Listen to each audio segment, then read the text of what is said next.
depression is the abandonment of faith and hope. To you, there's no solution.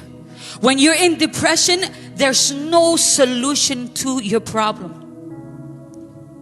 So there's no hope for change because you don't see a solution.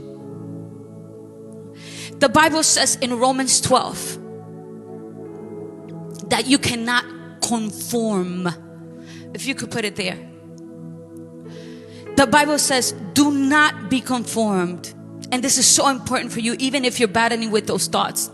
Why? Because a person in depression is in a state of being conformed to his mind. He is conformed to the circumstances around him. So if you have no job, that is who you are in your mind, and you will never be anything else. If you're sick, your mind has conformed to being sick, and you've conformed to living with pain, and you've conformed to living on medicine and on pills, because your mind has conformed to the state of your circumstances. But God tells me, do not, Romans 12:1, do not be conformed to this world. So God is telling you today, do not be conformed to your sickness.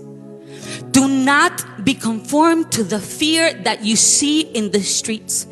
Do not be conformed to the lie that you hear on the TV and in the news outlets. Do not be conformed to the fear, to the depression. Do not be conformed. Do not be conformed to the lack of resources. Do not be conformed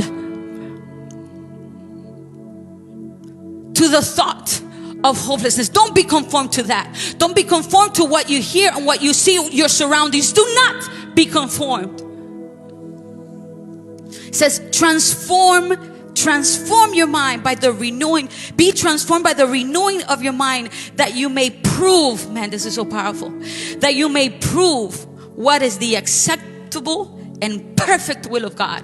You must know that if you're looking right now and you've conformed to this state of being in depression and this state of hopelessness and senselessness, there's people that are dealing with it, even women that haven't been able to have children, and they've conformed to a state of barrenness. God spoke to me this morning, and if that's you, God is going to deliver you today, and your faith is going to rise because you are fruitful, because this is not the will of God. The Bible says that He says, be transformed, man. Be transformed by the renewing of your mind. Verse 2, put it up. It says, so that you may prove, meaning that there's an evidence. Because there's an evidence. Science is telling you that there's no evidence of God. But I am the evidence of God. Why? Because I believe Him to be good, and I believe His will to be perfect. And when my faith rises and I'm transformed, not succumbing to the circumstances, not letting my mind set on my circumstances, He manifests His power, and there is the evidence, and I prove once and again that His will is perfect.